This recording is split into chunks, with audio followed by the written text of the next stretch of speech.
નમસ્કાર વિદ્યાર્થી મિત્રો, ધોરણ 10 સામાજિક વિજ્ઞાન પાંચમો પાઠ એની અંદર આજે આપણે પહેલા ભાગની અંદર વાત કરશું. વારાહી ક્લાસીસ વતી તમારા બધાનું સ્વાગત છે. પાંચમો પાઠ ભારતનો વિજ્ઞાન અને ટેકનોલોજીકલ વારસો, ટેકનોલોજીનો જે વારસો છે એની વાત આપણે કરવાના છીએ. કઈ વાત કરશું તો કે પ્રાચીન ભારતનો જે વારસો છે એ ધાતુ વિદ્યા, રસાયણ વિદ્યા, વૈદિક વિદ્યા, ગણિતશાસ્ત્ર, ખગોળશાસ્ત્ર, જ્યોતિષશાસ્ત્ર અને વાસ્તુશાસ્ત્રની વાત આ ચેપ્ટરમાં આપણે થોડોક કરવાનો પ્રયત્ન કરશું. તો પહેલો પ્રશ્ન તમને આવો પૂછાઈ શકે કે વિજ્ઞાન અને ટેકનોલોજીનું મહત્વ દર્શાવો. વિજ્ઞાન એટલે વ્યવસ્થિત જ્ઞાન અને ટેકનોલોજી એટલે વિજ્ઞાનની વ્યવહારિક ઉપયોગિતા. સાવ સિમ્પલ વસ્તુ છે કે વિજ્ઞાન એટલે શું તો કે વ્યવસ્થિત જ્ઞાન, વિજ્ઞાન વ્યવસ્થિત જ્ઞાન, બરાબર. અને ટેકનોલોજી એટલે શું તો કે વિજ્ઞાનની વ્યવહારિક ઉપયોગિતા. વિજ્ઞાન આપણને વ્યવહારુ જીવનમાં કેટલું ઉપયોગી છે એની વાત એટલે ટેકનોલોજી. આજે આપણે બહુ આગળ છીએ શેમાં તો કે વ્યવહારિક ઉપયોગિતામાં આપણે કેટલા બધા અત્યારે આપણી જે વ્યવહારિક ઉપયોગિતા છે કેટલી બધી સહેલી થઈ ગઈ. મોબાઈલ તો ટેકનોલોજી તો કે આપણી જે વ્યવહારિક ઉપયોગિતા છે, આપણું જીવન જે વ્યવહારિક જીવન જે સરળ બનાવે છે એ છે ટેકનોલોજી. તો વિજ્ઞાન એટલે વ્યવસ્થિત જ્ઞાન અને ટેકનોલોજી એટલે વિજ્ઞાનની વ્યવહારિક ઉપયોગિતા. વિજ્ઞાન અને ટેકનોલોજીના ક્ષેત્રે થયેલા સંશોધનને વિશ્વના દેશોના એકબીજાના નજીક લાવી દીધા છે. એના વિશે મારે તમને કાંઈ કહેવાની જરૂર જ નથી કે કેટલા નજીક આપણે છીએ. દેશ પરદેશના વચ્ચેના આંતરવ્યવહારને સરળ બનાવ્યો છે.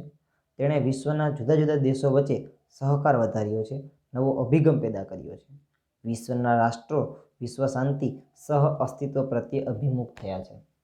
તમને ખાલી એક સામાન્ય ઉદાહરણ આપું તો માની લ્યો કે આ કોરોનાનો જે રોગ એ આજે નહીં પરંતુ આ ટેકનોલોજી આટલી આગળ વધી ગઈ એના પહેલાં આવ્યો હોત તો આજે આપણે ઘર બેઠા કદાચ ભણી ના શકતા હોત.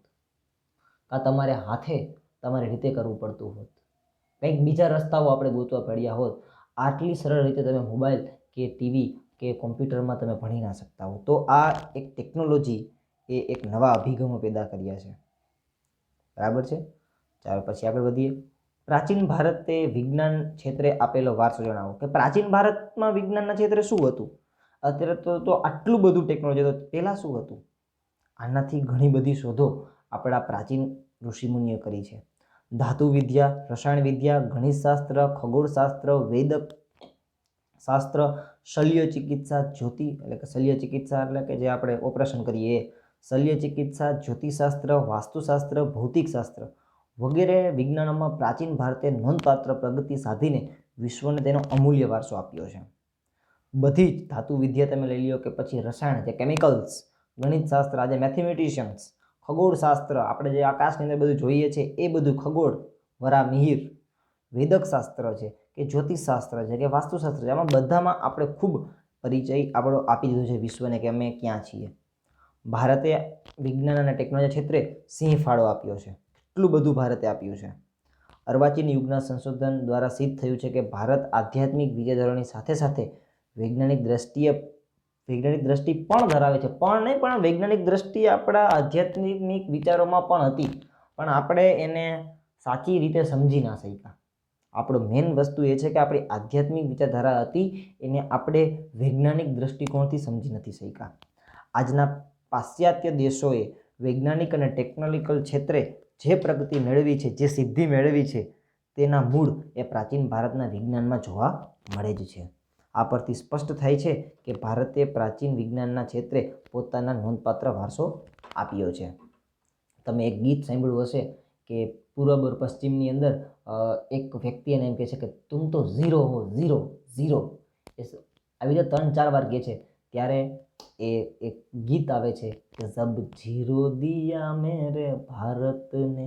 તો કે ભાઈ ભારતે જીરો આપ્યું ને ત્યારે બધું આગળ વધ્યું છે. ભારતને એટલે કે ભારતની ઘણી બધી એવી શોધો છે કે જે આપણા ઋષિ મુનિઓએ કરેલી હતી. તમને એક નાનકડું ઉદાહરણ આપું કે ટીવી તો કે સંજયને એમને દેખાતું હતું. ભલે આપણને એવું લાગે ભાઈ નહીં દેખાતું હોય, પણ એની પાસે કંઈક તો એવું હશે કે જેનાથી એ જોઈ શકતો હતો. સાવ તો એમને નહીં લખી નાખ્યું હોય વેદ વ્યાસે. પ્રાચીન ભારતનું ધાતુ વિદ્યામાં પ્રદાન જણાવો. કે પ્રાચીન ભારતનું ધાતુ વિદ્યામાં શું પ્રદાન છે? તો કે પ્રાચીન ભારતની સિંધુ ખીણની હડપ્પીય સંસ્કૃતિના અવશેષોમાંથી કાંસની નર્તકીની એટલે કે ડાન્સ કરતી મૂર્તિ મળી આવી છે. બરાબર છે. નર્તકી એટલે કે જે ડાન્સ કરનાર, નૃત્ય કરનાર સ્ત્રી ટૂંકમાં, એની મૂર્તિ એ મળી આવી છે છેક હડપ્પિયન સંસ્કૃતિ, સિંધુ ખંડની સંસ્કૃતિ, જે આપણે અગાઉના પાઠોમાં વાત કરી ત્યાં છે. કુષાણ વંશના રાજાઓની સમયે ભગવાનની બુદ્ધની પ્રતિમાઓ તક્ષશિલામાં પ્રાપ્ત થઈ જ છે.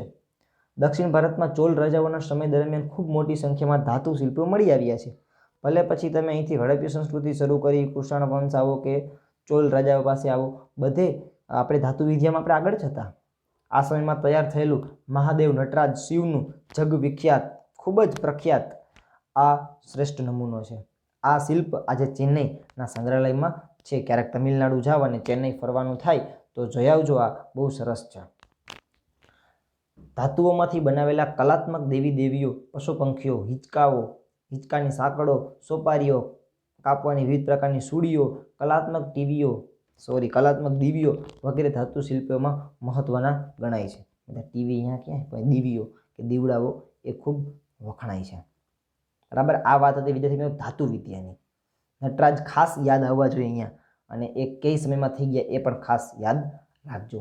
તો હવે રસાયણ વિજ્ઞાનમાં સાહેબ કેવું હતું આપણું? તો કે નાલંદા વિદ્યાપીઠ, અગાઉના પાઠમાં જે વાત થઈ એ, અહીંયાના બૌદ્ધ આચાર્ય નાગાર્જુન વનસ્પતિ ઔષધિઓની સાથે રસાયણ ઔષધિઓ પણ વાપરવાની ભલામણ કરી જ હતી. એ ભાઈ ખાલી વનસ્પતિ જ નહીં પણ રસાયણમાં પણ તાકાત છે એની પણ ભલામણ એ સમયે થઈ ગઈ હતી. તેમને ભારતીય રસાયણશાસ્ત્રના આચાર્ય માનવામાં આવે છે. તેમણે રસરત્નાકર અને આરોગ્ય મંજરી નામના પુસ્તકો લખ્યા છે. પારાની ભસ્મ કરીને તેને ઔષધ કરી વાપરવાની આચાર્ય નાગાર્જુન ચાલુ કરી હોય તેવું મનાય છે. કે જે પારો ધાતુ છે એને ભસ્મ કરી તેને ઔષધ તરીકે વાપરવાની શરૂઆત કરનાર એ નાગાર્જુન હશે એવું માનવામાં આવે છે. નાલંદા વિદ્યાપીઠ રસાયણ વિદ્યાપીઠના અભ્યાસ માટે, સંશોધન માટે પોતાના સ્વતંત્ર રસાયણ શાળા તથા ભઠ્ઠી બનાવી હતી. તો આ પ્રશ્ન તમને એમ પણ પૂછી શકે કે નાલંદા વિદ્યાપીઠ માહિતી આપો કે પછી નાગાર્જુન વિશે માહિતી આપો, તો પણ તમારે લખવાનું આ જ છે. અને પ્રાચીન ભારત વિશે પૂછે તો પણ તમારે લખવાનું આ જ છે. નાલંદા વિદ્યાપીઠમાં આ ભઠ્ઠીઓ હતી, રસાયણ શાળા, આજે જે આપણે પ્રયોગશાળા કહેતા હોય એ સમયમાં એની પાસે પણ હતી. ભલે આટલી અપડેટેડ નહીં હોય પણ હતી તો ખરા જ. નાલંદા વિદ્યાપીઠે રસાયણ વિદ્યાના અભ્યાસ અને સંશોધન માટે પોતાની રસાયણ શાળા અને ભઠ્ઠી બનાવી હતી. રસાયણશાસ્ત્રના ગ્રંથોમાં મુખ્ય રસ, ઉપરસ, 10 પ્રકારના વિષ તેમજ વિવિધ પ્રકારના ક્ષારો અને ધાતુની ભસ્મ વર્ણન કરવામાં આવ્યું છે. તમે આગળ ભણશો ત્યારે તમને બધું સમજાશે. બિહારના ભાગલપુર જિલ્લાના સુલતાનગંજમાં મળી આવેલા 7.5 ફૂટ ઊંચી અને 1 ટન વજનની તામ્ર મૂર્તિ અને નાલંદામાંથી પ્રાપ્ત થયેલી 18 ફૂટની ઊંચી તાંબાની બુદ્ધ પ્રતિમા પ્રાચીન ભારતના રસાયણ વિદ્યામાં થયેલી અસાધારણ પ્રગતિનો શ્રેષ્ઠ નમૂનો છે. કે ભાઈ આટલા લોકો કંઈ ગાંડા નહોતા કે 7.5 ફૂટની ઊંચી અને પાછી 1 ટન વજન ધરાવતી તામ્ર મૂર્તિ બનાવી શકતા અને 18 ફૂટ ઊંચી બુદ્ધ પ્રતિમા પણ બનાવી શકતા. તો એ લોકો પાસે રસાયણશાસ્ત્રનું પણ જ્ઞાન હતું જ. ગુપ્ત સમ્રાટ ચંદ્રગુપ્ત બીજો દિલ્હીમાં મહરૌલી પાસે 24 ફૂટ ઊંચો અને 7 ટનનો વજનનો એક વિજય સ્તંભ, લોહ સ્તંભ ઊભો કરાવ્યો. આજ દિન સુધી ટાટ તડકો થયો હોવા છતાંય એને કાટ નથી લાગ્યો. તમે વિચાર કરો એ કેવો રસાયણશાસ્ત્રનો આશ્ચર્યજનક બાબત કહેવાય કે એ સમયમાં એવી વસ્તુ એને બનાવી કે હજી સુધી એને કાટ નથી લાગ્યો. એ તો સાવ બહાર છે ને, આજે તમે જોવો છો એ હજી સુધી એને કાટ નથી લાગ્યો. તો એ રસાયણશાસ્ત્રનો એક અજબ નમૂનો છે.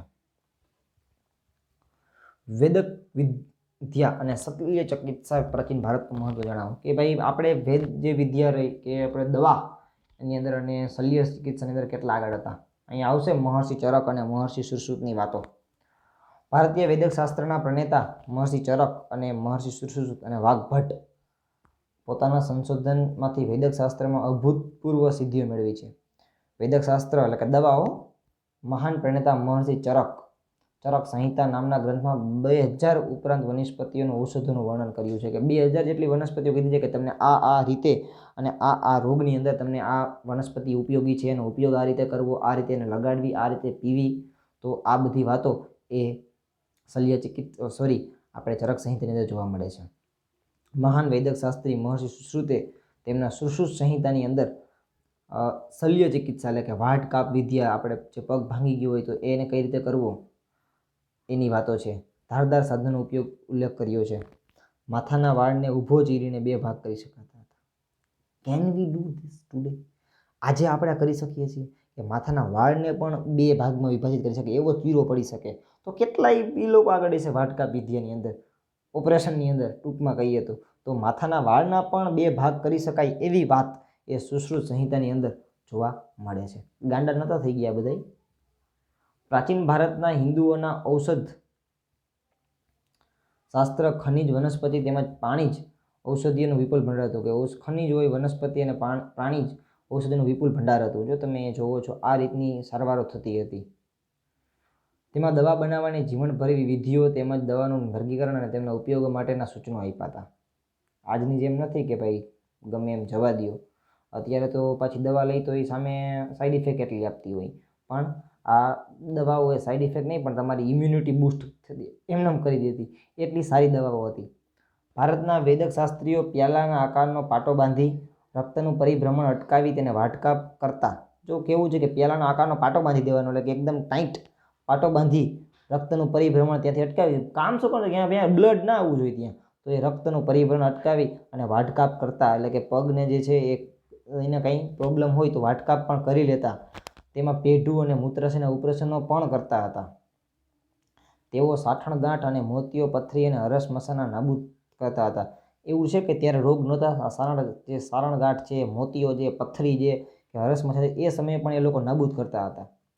તેઓ ભાંગેલા અને ઉતરી ગયેલા હાડકાં બેસાડી દેતા તેમજ શરીરમાં ઘૂસી ગયેલા બહારના પદાર્થોને કુશળતાપૂર્વક બહાર ખેંચી કાઢતા. શું આજે છે આપણે એ સમયે બધું કરતા જ. હાડકાં ભાંગી ગયા હોય તો કેમ ફિટ કરવા, ભલે એ લોકો લાકડાના પાટા બાંધતા હશે પણ એ લોકો પાટા બાંધતા ને એને મટાડી દેતા અને બહુ સરસ રીતે મટાડી આપતા. તેઓ તૂટેલા કાન કે નાકને સ્થાને નવા કાન સાંધવાની પ્લાસ્ટિક સર્જરી પણ જાણતા હતા. હવે મારે આમાં કાંઈક એવું નથી, તમને પ્લાસ્ટિક સર્જરી એ સમયમાં જાણતા જ હતા એ લોકો. તેઓ વાટકાપના હથિયારો બનાવતા તેમજ મીણના પૂતળા અથવા તો મૃત શરીરના વાટકાપ દ્વારા વિદ્યાર્થીનું ઓપરેશન પ્રત્યક્ષ નન પર કરાવતા. બરાબર છે કે ભાઈ મીણનું પૂતળું બનાવ્યું હોય એનાથી, અથવા તો મૃત શરીર હોય તો એમાં કઈ રીતે આપણે વાટકાપ કરવું એ વિદ્યાર્થીઓને સમજાવતા, એના શિષ્યોને.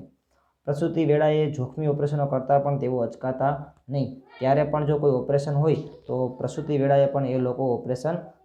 તેઓ સ્ત્રીઓ તથા બાળકોના રોગના નિષ્ણાત હતા.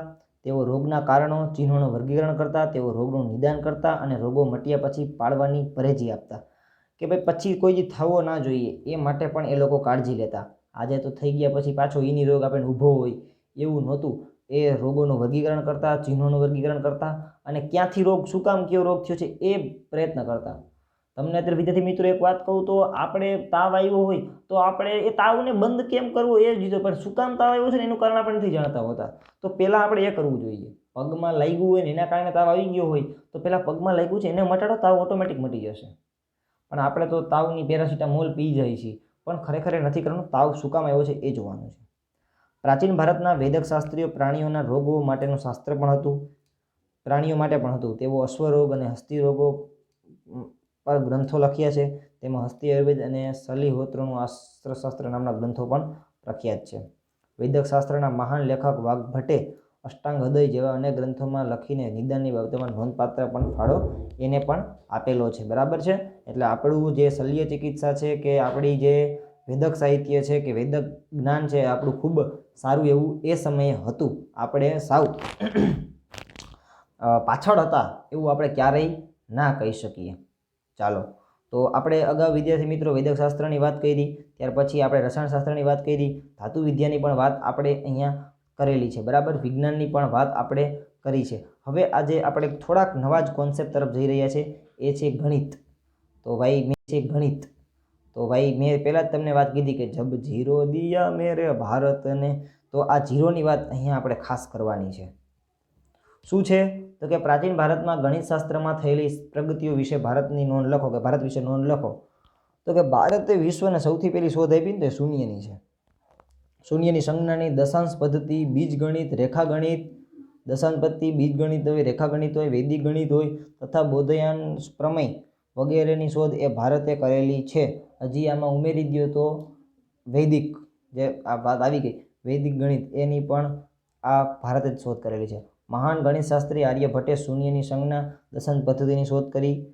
બરાબર, આર્યભટ્ટે શોધ કરી શૂન્યની તથા દશાંશ પદ્ધતિની. તેમણે તેમના આર્યભટ્ટી ગ્રંથમાં પાઈ, બરાબર, 22/7 એટલે આપણે એને 3.14 જે કહેતા હોય જેટલી થાય છે એવું એને જણાવ્યું હતું.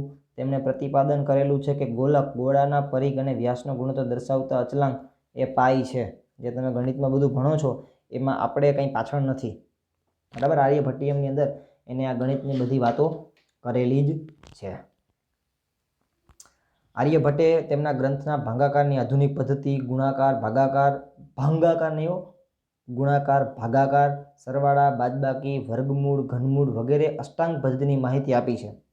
તેથી આર્યભટ્ટને ગણિતશાસ્ત્રના પિતા કહેવામાં આવે છે. Who is the father of mathematics? તો મેથેમેટિક્સના પિતા, મેથેમેટિશિયન કોણ છે? ગણિતશાસ્ત્રી, ગણિતશાસ્ત્રના પિતા એટલે કે આર્યભટ્ટ છે. આર્યભટ્ટે રસગીતિકા અને આર્ય સંહિતા નામના ગ્રંથો લખ્યા છે. આર્ય સિદ્ધાંત ગ્રંથમાં તેમણે જ્યોતિષશાસ્ત્રની મૂળ સિદ્ધાંતનો સંક્ષેપ પણ વર્ણવ્યો છે. તેમણે બીજગણિત, અંકગણિત, રેખાગણિત, મૂળભૂત પ્રશ્નોના ઉકેલો આપ્યા છે.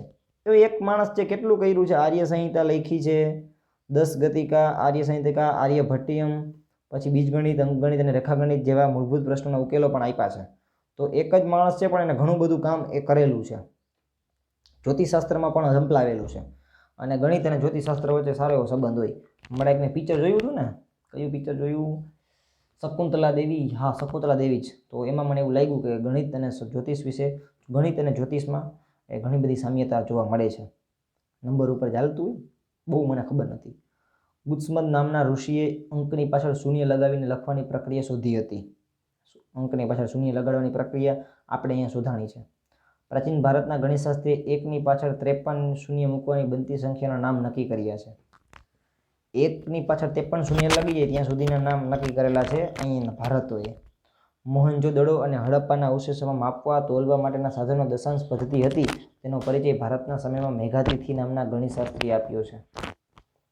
ઈસવીસન 1950ના મહાન ગણિતશાસ્ત્રી ભાસ્કરાચાર્ય લીલાવતી ગણિત નામનો પ્રખ્યાત ગ્રંથ લખ્યો છે. ભૂલતા નહીં, ભાસ્કરાચાર્ય કયો ગ્રંથ લખ્યો તો કે લીલાવતી નામનો પ્રખ્યાત ગ્રંથ લખ્યો છે. આ ઉપરાંત તેમણે પણ બીજગણિત, અંકગણિત અને ખગોળશાસ્ત્ર પર ગ્રંથો લખ્યા છે. તેમણે સરવાળા અને બાદબાકીની શોધો કરેલી છે. ભાસ્કરાચાર્ય, આર્યભટ્ટ, ભાસ્કરાચાર્ય આ બધા એ ગણિતના માસ્ટર. ગણિતશાસ્ત્રી બ્રહ્મગુપ્ત સમીકરણની પ્રકરણની શોધ કરી છે. કોને કઈ શોધ કરી છે ખાસ યાદ રાખજો. ગણિતશાસ્ત્રી આપસ્તંભે સલ્વસૂત્રોમાં વિવિધ વૈદિક યજ્ઞો માટે આવશ્યક વિધિઓના પ્રમાણ નક્કી કર્યા હતા. ગણિતશાસ્ત્રી બોધિયાને અને કાત્યાને પોતાના ગ્રંથોમાં ગણિતશાસ્ત્રના વિવિધ પાસાની ચર્ચા એ કરી છે. વિદ્યાર્થી મિત્રો, કે ગણિતશાસ્ત્રમાં તમને ઘણું બધું લાગ્યું હશે, ગણિતમાં તમે મારાથી વધારે હોશિયાર છો, પણ ભારત એ ગણિતની અંદર કંઈ ભારત એ પાછળ નથી. બરાબર છે.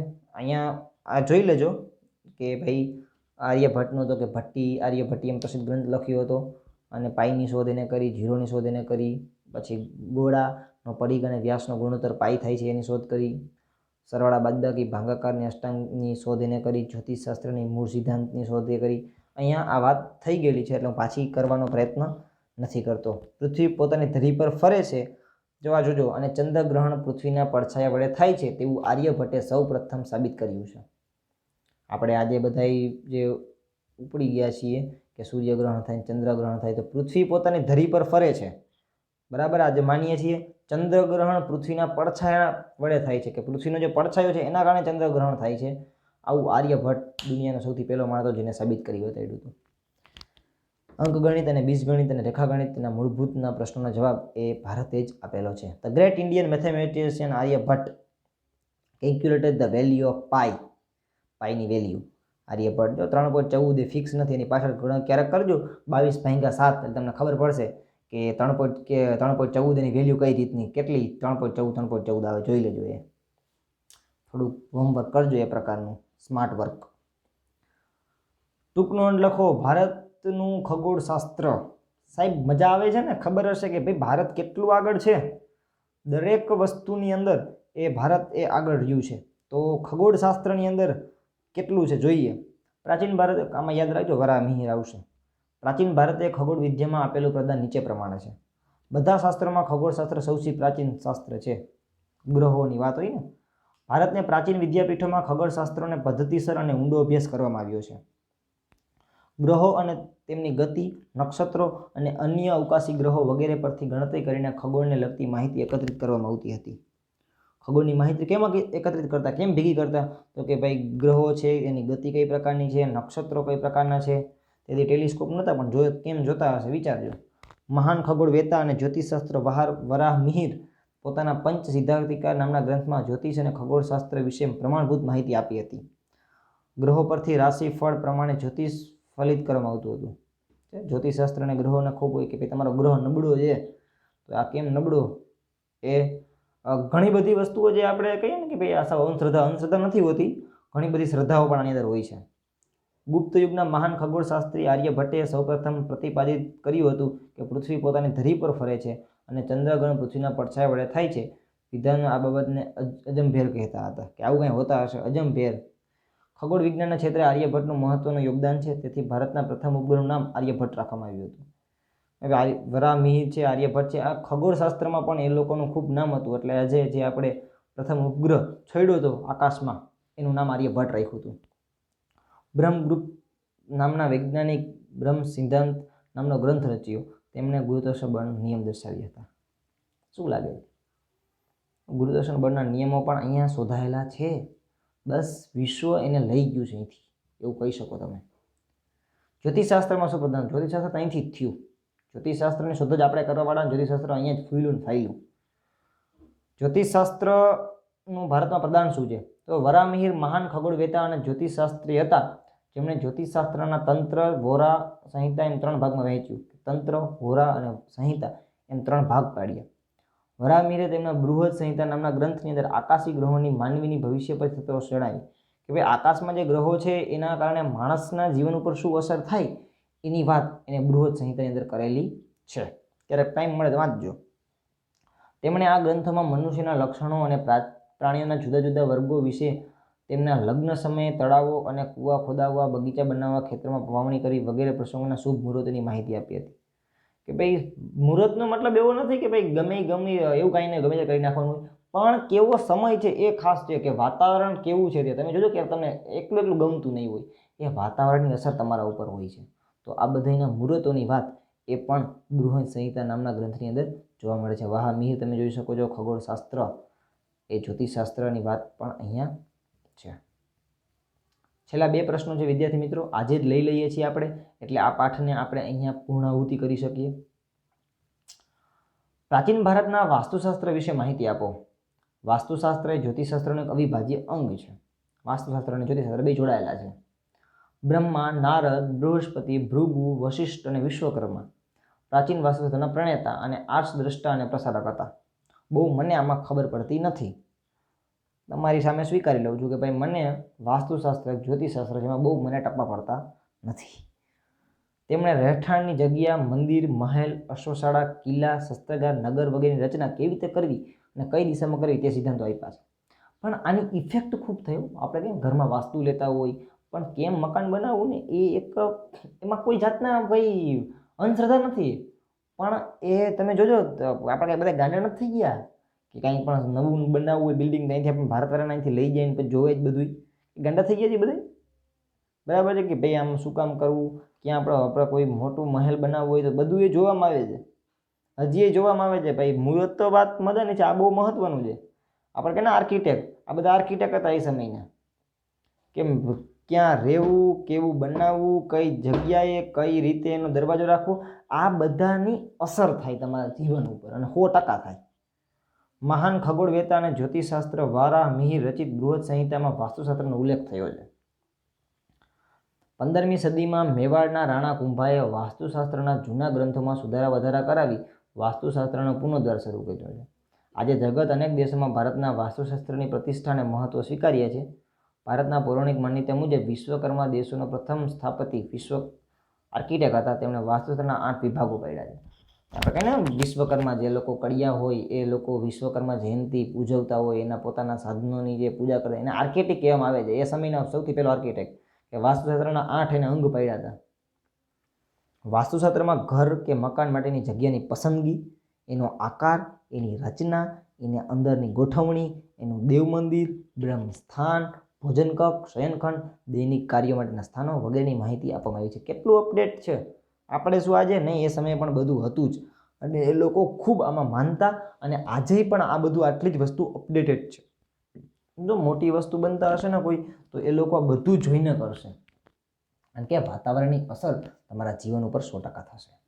સમય પરિવર્તન સાથે વાસ્તુશાસ્ત્રના સિદ્ધાંતો અને સમાજમાં નોંધપાત્ર પરિવર્તન આવ્યું. બિહારના સારનાથના ખાતે આવેલો 128 ફૂટ ઊંચો સ્તંભ ભારતના પ્રાચીન વાસ્તુકળાનો એક નમૂનો છે. આજે હવે બધું શક્ય નથી કરવું. ઓલો કે ભાઈ હવે તું થોડુંક મોટું મકાન કર, પણ એ જગ્યા હોવી જોઈએ ને. એટલે હવે ઘણા બધા પ્રશ્નો થયા, એટલે હવે ચાલે છે બધું જ. વાસ્તુશાસ્ત્રમાં કઈ કઈ માહિતી આપવામાં આવી છે અહીંયા બહુ કંઈ એના વિશે તમારે માહિતી લખવાની છે કે બ્રહ્મા, નારદ, બૃહસ્પતિ એ બધાની વાત અહીંયા છે. આ બધી વાત આપણે અગાઉના પ્રશ્નોમાં કરી ચૂક્યા છીએ. તમે જોઈ લેજો, બરાબર છે. એક વખત વાંચી લેજો, લગભગ સમજાઈ જશે. તો વિદ્યાર્થી મિત્રો, ફરીથી તમારા બધાનો ખૂબ ખૂબ આભાર. વારાહી ક્લાસીસ વતી all of you, thank you.